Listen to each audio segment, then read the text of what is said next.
What is pool coping? The term pool coping identifies the material which is used for the edging or capping that is placed around the exterior rim of your swimming pool.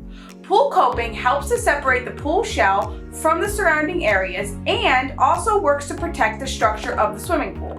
Typically, pool coping is made of stone, concrete, and other composite-like materials. In addition to protecting the pool from getting damaged, pool coping also helps to keep debris, dirt, grass, and leaves from entering your pool. It also gives swimmers a safe way to exit and enter the pool by reducing the risk of slipping.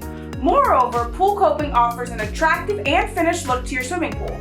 So if you're installing a new pool or remodeling your existing one, make sure that you choose a paver contractor that is skilled in removing and adding new pool coping.